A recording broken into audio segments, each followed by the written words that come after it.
I'm Eric Sheppard, and we are back with another episode of Regarding Music. I'm here with Brandon Unis, who's a mixing engineer. Brandon, thank you so much for coming on Regarding Music. I'm really looking forward to our discussion here today. Yeah, thanks for having me. It's great to be here. So before we get into our discussion, why don't you take a second to introduce yourself and talk a bit about the work you do? Well, as you stated, my name is Brandon Unis, and I am a mixing engineer. I work in pretty well any and all genres, primarily, pop. It's a pretty wide net to cast because I feel like so much music kind of falls into that category. But, I've mixed jazz records. I've done orchestral stuff. I've done kind of everything. It's all sonics and it's all exciting and fun to me. So that's kind of my shtick. I like it all. So tell us your story. Like, how did you get into that and discover that as a niche and build yourself up in that area?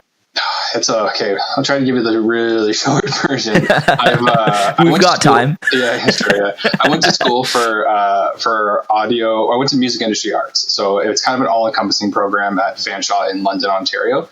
And in that program, they kind of cover everything from you get into contracts. There's a course just on MIDI. This was, 15 years ago now. So MIDI was obviously it'd been a thing for a while, but there was a course dedicated to just that. There was engineering courses, production specific, all that kind of stuff. So you get a taste for everything. So I went to school for that. I did an extra year to learn more about post-production because I knew I wanted to work in studios. I knew I was fascinated by audio. I loved music, which is a generic thing to say, but I loved music. But I was also really pragmatic, and I had heard about this side of the business called post-production, where we worked in studios, and you might be making music for movies or television, or doing sound effects work or voiceover or whatever. So I took a year of that, and then I ended up really enjoying it. And I, in my mind's eye, I thought I could maybe do this as a way to have like a steady income because these tend to be more consistent gigs, we'll call it, when you're especially fresh out of school. And then, after hours and on the side, I can try to see if I can make things happen in music. So that was my start. I was working in commercials, doing stuff for movies. I did about 10 years of that. And the whole time I was dabbling in recording artists after hours. The studios would always give me access. So I would work a 8-10 hour day doing voiceovers or mixing for film or whatever, and then have a quick dinner. And then I would work with artists, until basically I would want to go to bed at night. And then slowly the balance shifted where I was doing so much music that I kind of toyed with the idea of doing less of the post. And then eventually I took the jump. So I was working exclusively with artists, but I was engineering, I was producing, I was songwriting, and I was always mixing. I'm still a big fan of the whole process, but over the years, it just became clear to me that the mixing was my most organic strength, and it was what I enjoyed the most. It came really naturally to me, and I just really loved mixing things I was producing, but I got even more excited when I was handed a song that I had nothing to do with, and I got to see what I could do to quote unquote make it better or take it over the top or help kind of finalize the vision. So it's been a 15-ish year journey. Mixing has always been a part of it in one form or another, but in the last couple of years, I've just exclusively only been focused on the mixing stuff, and it's been the most kind of exciting organic growth of my whole career. So I'm glad I did it. Amazing. First thing I want to jump in with here, I went to Western in London, so small world. My wife went to Western, so I'm very familiar with that campus. Amazing. So I guess this is a decent segue into where I want to go. I'm very interested in the crossroads between music and business. And, I'm coming from a more sort of classical music, choir and composition background where we don't really talk about business as much as I think we should. Sure. But when I was at Western, I did 2 years in music and 2 years in the business program to get a business degree. So I'm very interested in that sort of crossroads. And so I guess take me through your business as a mixing engineer. Are you a freelancer? Do you work for a company? Like how does a mixing engineer do business? Oh yeah, so as far on the business end of things, that was the main reason why I did post and other things starting out. I was a little too nervous when I was younger to be self-employed and kind of on my own, so it was nice having that safety net of working for another company. But when I wanted to shift to focusing on production and now what it is mixing, you are self-employed. Especially, in my case, I am self-employed, so I get my own work. I have to find ways to fund the assets I want to get. It's nice to have goals of things you want to work towards for gear and things like that. But I am very much self-employed. I work from home now, so it's somewhat isolating, but I find ways to connect with people, whether it's just chatting over Zoom for coffees, or I like to do revision sessions with artists too. That's always a lot of fun. But yes, very much just kind of running and gunning and doing what I can to find work myself. So amazing. So when it comes to getting clients, I guess if you're working at home, I'm assuming you're working with a lot of virtual clients. Mm-hmm. How do you go about getting virtual clients? Like, what ideas do you have for other mixing engineers who might be either, doing it as a side thing or trying to become full-time, and need to kind of grow their client base? What are your thoughts there? This is probably something that I could do a lot better, and I'm always trying to find new ways to be, the modern mixer and embracing what's happening online, creating content and things like that, which I really don't do. For me, because I shifted into mixing after a good 12 year career, I had a network that I had built up as a producer, as an engineer, as doing the odd mix or still mixing in those times, just not exclusively. But so my approach is a little bit different. I have, like I said, that decade plus of connections that I had built, right. Experience where I kind of got to see how things work, who's deciding when things are who's deciding is going to mix the track, when that is being decided, which it changes constantly, obviously, right? So for me, I've leaned into Instagram heavily. I have a Facebook account, but I don't use it for anything like that. I fought having it, like many people, but it just exists just in case. But for me, I use Instagram to post releases. I don't post everything, but I try to post a couple a week kind of thing. It's just a way to show people what I'm doing and the range of tracks that I work on. Word of mouth is obviously huge, and then it kind of always ends up coming back to Instagram because that's where people will find me. As I've progressed in my career and I've started working with artists that have 500,000 or 1 million followers, when they post a single and they'll tag me as the mixer, I'll suddenly get 25 followers, which to me is a lot. I've only got 1,500 or something like that, but those are people who saw that release and it's probably in some way interested in who mixed it, or they wouldn't have followed me. So I'll make a point of just sending a quick hello, hey, thanks for the follow. I'll check their page out. If they are an artist, I'll listen to a few songs and send them a nice complimentary message on really dig what you're doing. I love the vibe. Obviously, I'm a mixer, and if you ever want to chat, I'm here. So I just kind of like to take soft approaches and build relationships. I might talk to somebody for 2 years before it turns into something. And again, this is just my approach, but it's kind of worked for me. So it's been a balance of that. And I really like to make a concerted effort of making and building relationships with producers. Because, if you can prove yourself to producer and they know that they're going to love what you do with their production, because it's hard for them to pass things off.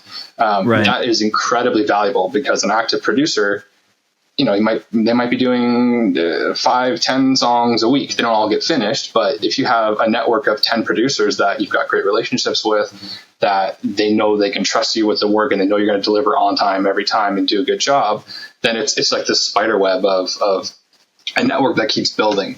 So one of their artists will suggest you to an artist friend, and then it just, kind of steamrolls. So that's been a big part of my growth for sure. You touched on a number of interesting things here, but the thing that I want to talk about the most here is that I feel like in all of music, it's so easy to feel like, I'm becoming a content creator. I need to get my content, my message in front of as many people as possible. And, there's a lot of value in getting that reach. But, if you're trying to build a business, picking up 25 followers, say, off of something like that, and half of them are going to become clients, that might be better than getting like 100 new followers who are just going to like your posts.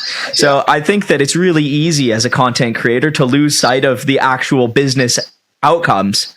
And I think that it's really interesting that you mentioned it, because it's something that a lot of the time when I have discussions on this pod with musicians who are using Instagram to drive a business, they're like, I actually don't really necessarily care that much about the number of views or the number of followers. I care about the number of clients that it generates for me. And I think it's really interesting because, I know people who have, 1,000 followers, 2,000 followers, who are actually using their Instagram to drive growth in a business offline. And I think it's super interesting from a business perspective, super interesting. Yeah. Like, so 99% of what I post are releases, and those don't get a lot of likes. Like the algorithm, the way it's changed, it doesn't get shown to new people because I'm just posting a picture of an album cover and I'm writing a nice blurb about who worked on it. I like to make sure everybody's credited and all that.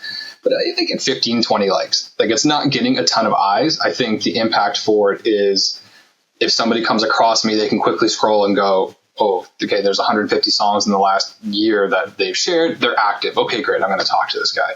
On the flip side, I begrudgingly posted a picture of myself the other day and some of my studio gear, and I think that got 200 likes. For me, that's exponentially more impactful as far as the likes and the comments, but I don't think that necessarily is going to get me more work. I did it so that when people come to my page, they at least see a face to the person posting. Like I know you have your little avatar or whatever, but it was just something I tried to get out of my comfort zone a little bit. And yeah, it's just to feed the bigger picture of like, here's a person, here's all the releases. They do exist. They are real. There's their face, but I just can't, it's not in my, my approach or my personality to just be putting out content that showcases me or the work at a deeper level. I see a lot of people do it and they do it well. But for myself, it's just not been my approach. Yeah. Yes, that's really interesting because I feel like in music content creation, there is that feeling that, you need to be a personality. You need to be out here talking about your work in a really compelling way all the time. And like, there is lots of value in doing that. That's what I try to do. But I think it's, you bring up something really interesting here, because there are lots of musicians out there who, have good ideas and things to share and value to get from sharing content, to drive value for themselves, whether it's being a mixer, like what you do, or, in other fields, like if you were a music teacher, right? If you were doing private lessons, I think that's a great example of another area where this is relevant, that like, you don't necessarily need to be out here trying to be like, okay, how can I get like 10K views on my reels and, thousands of followers to get value for your music business out of doing social media. And I think that is a really salient point. Yeah. Like I think there's creative businesses, and outside of creativity as well, I guess, where how you do what you do will really set you apart. I like to think that plays a part of it. I mean, a lot of the gear I purchased over my career was to help, like, look what I'm doing. I'm doing it on a bigger level. I'm investing in myself. I use Outboard thinking that was going to make like work flock in, right? But it ends up just being kind of for yourself, but which is great. And I've pared back. I only keep things that help workflow and that I use daily and stuff like that. But I think for me, it's not how I do what I do that's important, but just simply what I do. So I'll post the album cover. There's a snippet of the track. I know it doesn't sound that great because it's Instagram's rip of it or whatever they're doing. It never sounds as it should, but that's how people listen to it most of the time anyway. So, that's just for me. And, there's the imposter syndrome thing. I'm like, why should people care about how I do what I do or whatever? So I'm like, who am I to post a behind the scenes or whatever? That's just my own thing. I know what you mean. With, but I feel like that's something that, not just content creators, but I feel like every musician has probably felt at some point. Totally. I know definitely in the kind of classical music space, choir space, especially in conducting, is something that I've found. So I've done a fair amount of choral conducting. And one of the things that I've definitely found in my own experience, but also talking to other people on the podcast and offline who do that, is like, at what point do you say you're a conductor and feel good about saying you're a conductor? Is it when you have a choir? Is it when you have a master's degree? Is it when you have a doctoral degree? Or is it when you know how to run a rehearsal? And I feel like that's a different answer for everybody, and something, that's just one example, but I feel like that's sort of, okay, am I good enough to put my work out there and to say, okay, everyone, look at what I'm doing, is something that every musician faces. I think, unfortunately, the way a lot of us creatives are wired, we never get to the point where I am a conductor, I am a mixer. I worry that it's going to be like, oh, I was a mixer. I did, like, at the end, when whatever the next phase of my life is or whatever, I'm like, oh yeah, I was a mixer. Like that's all I did that was how I made my living. Every single day I was working on music. And it was like, you're too worried when you're in the thick of it. And then you get to the other side and you're like, oh yeah, I did do it, but then you're moving on to something else, hopefully. Yeah. And I think you touched on another important point there, that especially when you're doing it for work and when you're doing it because you have to do it for a living, or to be like, okay, I need to crank out a reel because I don't have something to post tomorrow. It's really easy to lose sight of the interest, curiosity, and wonder that musicians have about the work they do that made them excited to do it, in the beginning. And, totally. that's something that I've definitely felt when it's come to, writing new music. Like if you have to do it for a chorus and it's not exactly the project that you want to do, or, you have to conduct or sing something that you're not interested in because that's just what's happening. I get the argument that, yeah, you want to open your mind to other things that are going on, but I'm also a very big believer that, like, why would you, unless you're doing it for business reasons in the sort of short term, why would you do music that you're not interested in doing or that you're not excited about? Yeah, sure. Yeah. I guess ultimately it's just like, I get to do it for a living versus like I have to do it for a living. So I'm just like, I'm just happy to be here, as people say. I've only ever, other than being in high school working part-time jobs, I've only ever worked in studios. And, I'm lucky to have had that experience, but it was a slug. Like when I first graduated, I was still technically working at a studio, but I was essentially the cleaning crew. And then they allowed me to record artists after hours. That was kind of like the way I paid them for it, right? But it was like, it just wasn't an option to do anything else. So, it's one thing to say that, and I understand things have to stars have to align, but I think if you give things no other option but to work out, then you just find a way. So, yeah. So, sort of building on that, you're saying you started off kind of at the bottom internship level, working your way up, getting that sort of free time experience, and then building on that. I'm interested in your thoughts for other, younger mixers, people who might be interested in getting in the business. I could see now it maybe being easier to go your own way earlier on, saying, okay, I'm going to try to build a client base through the people I know and from posting content online, and build out get all my own equipment and build out my own business. There's not very much stopping you from doing that, say, if you're like a 20-year-old coming out of college.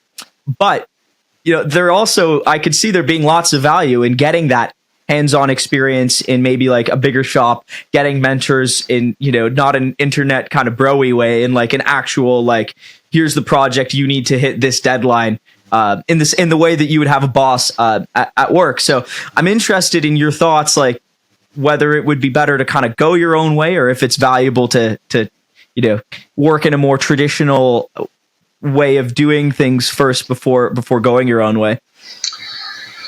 I think we have to look at like what is traditional and is it even relative anymore, because I get the odd email or text or Instagram DM, whatever it is, of people asking if I'm looking for an assistant or an intern or whatever, which was the approach I took. I Googled a list of like the 20 biggest studios I could find in the US when I was still in school, because I wanted to do an internship in the summer. And I ended up at Quad in Nashville, which was like an incredible experience. I emailed 20, 7 responded, 3 interviewed me, and I ended up there. Classic. I don't even know if that's like a thing anymore. I'm sure studios are taking interns, but like when someone reaches out to me, I'll happily talk to them. I'll Zoom with them. I'll do, as much as I can to kind of provide input and advice. But it's always under the caveat of things have changed so much in the last 20 years. I only know what's working for me at this point.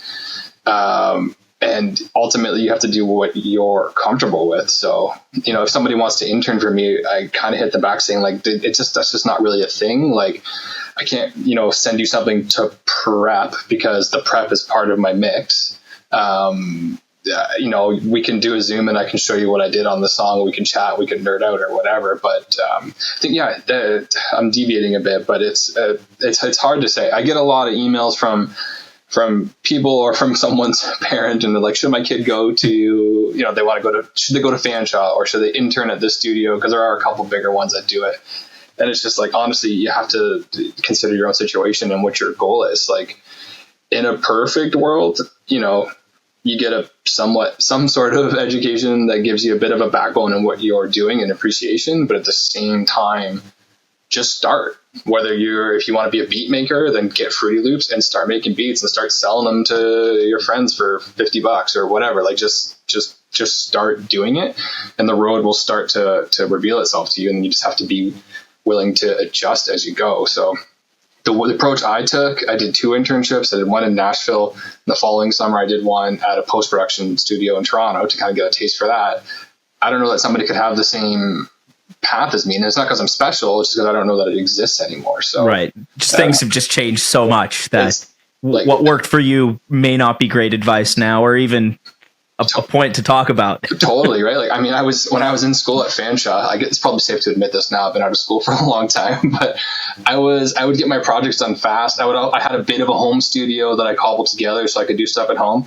And then I started renting out my studio time that was supposed to be for projects to local artists. So I was using school recording studios to record people, and then I would go home and mix them. And one of my profs, I think actually the head of the program, did find out at one point, and he basically told me just to be smart about it and not advertise. Don't get caught. I don't want to hear about it again. But it's just like, I just always wanted to be doing it, and you have to love it. You got to be wanting to be doing it all the time within reason, work-life balance, all that kind of stuff. But yeah, the career and the financial gains are kind of like the aftermath of getting to do what you love and becoming a trusted person in that field. Mm-hmm.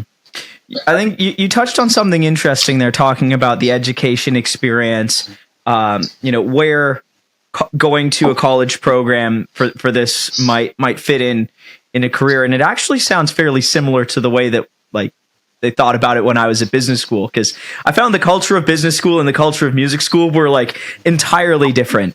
Not just from you've got all the finance and tech bros kind of thing, not just from that perspective, but from, the role that it would play in someone's career. Right. I've felt this in my own music career and talked to a bunch of people who have felt the same way, that it's super easy to just be like, okay, I'm going to get a music degree, undergrad degree. Okay, well, what next? I'm not sure. I'll get a master's. Okay, well, what next? I'm not sure. I'll get a doctorate. And you've just gone to school for the next, for 10 years, without necessarily thinking about the end result, other than just being like, I'm here to study and become the master and the greatest ever and be a prof. Whereas what I found with business school is it was super focused on I am here because I want to work in, learn about X industry and break into that, and I'm going to use the connections that I get here and the education that I get here to leverage in my job search, and then basically hereafter the thing that will be the story about me will be my work experience rather than where I went to school. And it sounds like that was your experience, where you go do the program, kind of get your foot in the door, but then after that, you just develop professional relationships and have a body of work that can speak for itself, which put it this way, if you haven't picked up already, listeners here, from the way I think about it is, I think that there's something for classical musicians to take away from that idea of, making work that speaks for itself and, using your degree to get your foot in the door in the real world. 100%. Yeah. That was, I didn't know what I know now, but I did enough research when I was trying to decide how I was going to approach this career. And, the options were there where you could go to, I think Metalworks had a school at the time, and there were some big studios that had schools. So you could do something like that where it's more condensed and you're getting just strictly studio experience. Or there was the Fanshawe route, which gave you a more well-rounded experience. What really, not that I ever entertained the idea of a plan B, but what I liked about it was well-rounded, and my credits were transferable to a business degree if I ever needed to. Right. So again, like it's kind of a really pragmatic decision to make when you're 17 or 18 or whatever. But up until the point I decided I was going to do this, I was like, oh yeah, maybe I'll be a lawyer. Maybe I'll get into like AutoCAD and design buildings or what. Like I was good in school, and I knew I wanted to be creative, and so like the law school thing kind of went away, and then I was like, well, maybe I'll be a designer in AutoCAD or whatever, architect. And then I was always, I've been making beats all through high school and selling them to people and like recording people. And I was like, well, maybe I'll just keep doing this. Like, so it's like, I've been doing this in some form since I was like 13 or 14, which is kind of crazy. But so, anyways, and, my decision process was like, I liked Fanshawe because it had a great reputation, because it had that kind of quote unquote safety net of like, I can transfer this and do another degree if I give it my all and it doesn't work out. But now that I think about the things I did to make this work, that was just never an option. Like between cleaning the studio to have access to it, I was interning at 2 other studios at the same time. Like it was just insane. But at the time, it just felt like it was just exciting and fun, and it was like the beginning of something. I don't know what it was going to be, but I feel like having a plan B is really valuable. Like not in.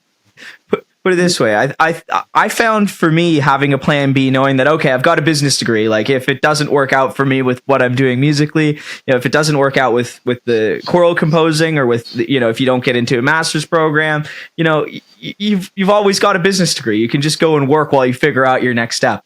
And I think there's a ton of value not in just having it as a plan B, but like it actually, for me at least, I found it made it easier to focus on whatever my plan A was, knowing that, okay, if it doesn't work out, if I'm sending it on my plan A here and it doesn't go the way that I want it to go, because music can't, as a career choice, it can be risky, right? It can be risky. Like you could invest a lot and not get anywhere, but knowing that, okay, like I have something else to do. I'm not just going to be like unemployed or not know what to do with myself. I found, at least made it a lot easier to be focused. I think anything that provides you comfort in your decision is good. The thing that provides me comfort now, not that I take anything for granted or I feel like I've got it made in the shade, but earlier in my career was like, okay, I've got this thing, this fallback to like go back and finish school, whatever. And now it's like, I've been doing it long enough that the work always seems to come in one way or another. And that's my comfort that I can somewhat rely on. I shouldn't say this completely, but I don't lay in bed at night wondering where my next gig's coming from. Right. I'm just confident that in doing what I do, it will show up.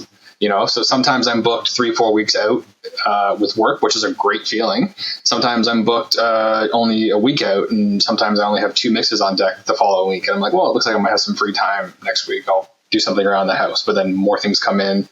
I'm doing my usual Instagram rounds, connecting with people, whatever, offering spec mixes if there's somebody I'm really excited about. I'll go head into Toronto for the day of meetings with people that are willing to meet with me at labels or whatever. You find ways. If you're working, I find if I'm working towards the cause, the end goal of just keep continuing to do what I'm doing, it all just feels like good, positive stuff. So, yeah.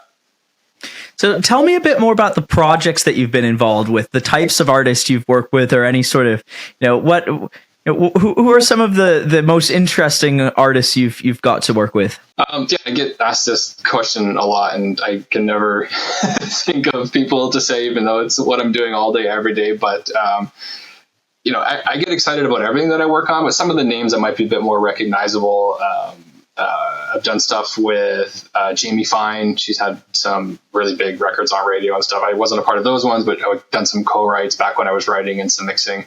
Walshy Fire from Major Lazer. That was really exciting. I mixed three songs on his record, and he did a solo project. More recently, I've done stuff with Lily Is That You and Eric Nam, who's a really big artist out in LA. Classified, Serena Ryder. What else? I've done stuff with Glenn Morrison in the past. I'm not sure what you can see behind me, but some of the Juno projects I've worked on were with Francois Clark, Shawnee Kish. I've got 2 on there with Nuella Charles and Tafari Anthony. All incredible artists that I'm really lucky to work with. Those were for album categories, so I was either a producer or a mixer on those. I've done a track with, or several tracks and a couple albums with Carl Wolf, who's a big, he's ever evolving. I don't even know how to describe him anymore, but he's essentially a dance pop artist. He had that big cover of Africa that he did several years back. Yeah. Him and I did a song with Cardinal Official called Amateur at Love. So I've got it's my one gold record that I'm very proud of. That was a lot of fun to be a part of, watching a song chart on radio. And it came out right at the time where streaming was starting to take off, but people were still buying singles. So I think we were able to take advantage of both sides of that world, where it streamed decently well. I think it's like 8 million streams or something, but people bought like 25 or 30,000 singles of it. So we hit that 40,000 or 50,000, whatever it is, mark pretty quickly with that one. So that was cool. I'm blanking on other names right now, but I do a lot of stuff with Universal Music, Warner. 604 has been a really, really great, I'll call them a partner of mine, because I just do so much with them. They have so many incredible artists, and they've put a lot of trust in me over the last couple of years, and they send me entire albums at a time, which is such a gift as a mixer to have like 15 songs land on your lap. And that's always a good day when you get those emails. So amazing. So shifting gears here, you mentioned earlier about equipment investments you've made. If you're say you're a younger musician, a younger aspiring mixer who's thinking about going down this path, starting their own sort of virtual remote mixing studio at home, what equipment investments do you need to make to sort of meet the minimum of what you would need to get that kind of off the ground and going? I mean, the only things you need are a decent computer or a laptop, DAW software program that inside and out. People always ask me, should I use Pro Tools or Logic or Ableton? And my answer is always whatever allows you to work the most fluidly without having to stop and think about how to do what you want to do. Like I'm at the point with Pro Tools where I don't even think anymore. It's just my hands are moving. I've got quick keys on my mouse. It's just like an extra appendage attached to me. And then something to hear what you're doing. So whether you want to work on headphones, that's not my preference. I've always liked speakers. I like feeling and hearing how the music reacts in your room. But that you don't have to, $150 set of speakers is going to maybe do you more harm than good, just because it's hard to trust what you're hearing.